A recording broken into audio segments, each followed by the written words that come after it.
Falcon Age is one of those games I really wanted to like. PlayStation VR adventure about commanding a falcon to help you defeat robots? What's not to like?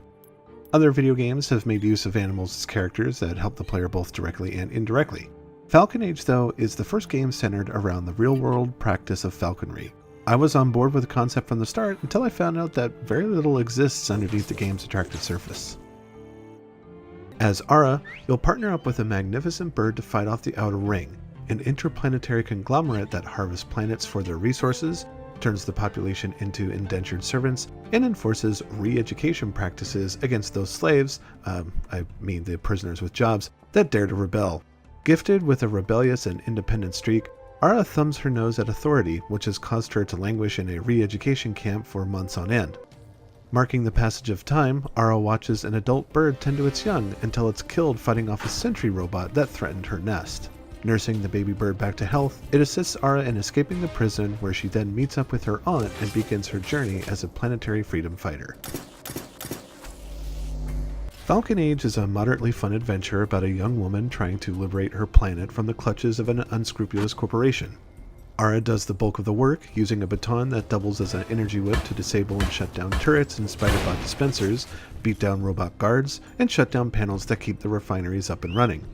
The bird plays a support role and can be commanded to drop grenades, grab items out of reach, and assault more advanced machines to reveal their weak spots. Commanding the bird is as easy as pointing at the object you want it to interact with, and it will fly off at the press of a button.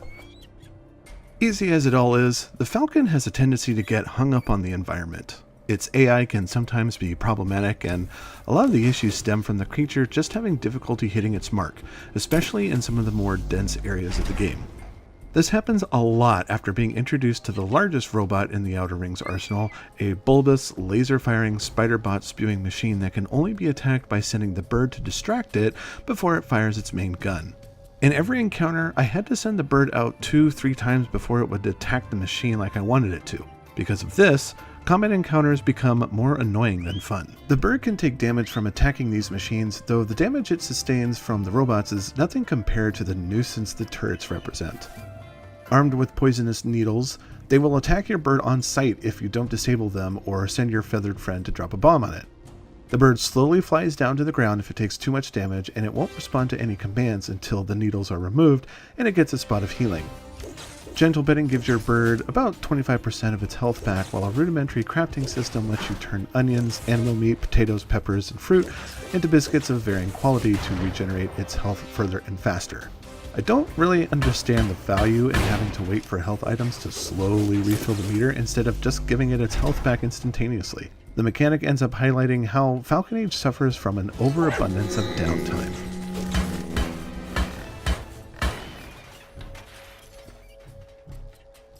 Falcon Age is easily completed in about a couple of hours. It could be done faster were it not for the frequent and often needless backtracking to and from quest givers.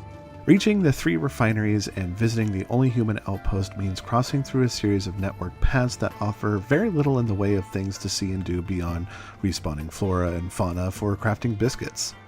There are too few people to talk to, and those you can converse with repeat the same dialogue. The one thing I really hated was having to make the long trek back from a captured refinery to Ara's aunt's tent because it's boring and devoid of meaning and just, again, things to do. Why not include a fast travel, or at the very least, teleport me back after completing the objective? The long walks expose the emptiness of the game world. A few audio diaries or other meaningful collectibles would have gone a long way to give Ara's home the character it deserves.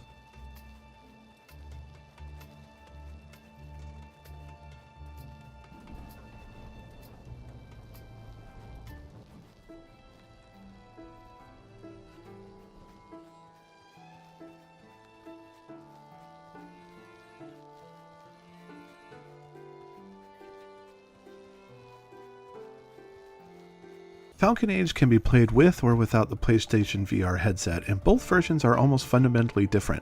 I spent the entire game up to the final mission in VR, and only after completing the game outside of the VR do I regret what I missed out on. In a lot of ways, Falcon Age is better played without VR.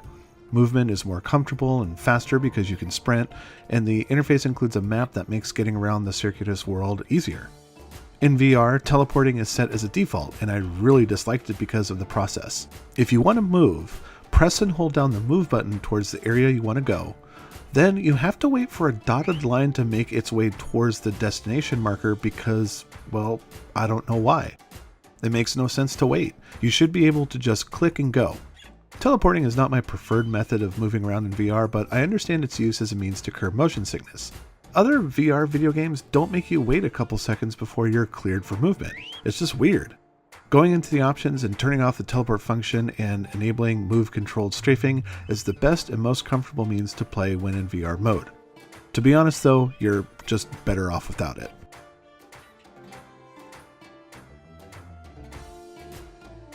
Falcon Age is built on a great concept that just doesn't go very far. There isn't enough meat on its bones to satiate an appetite for bird-based adventure gaming.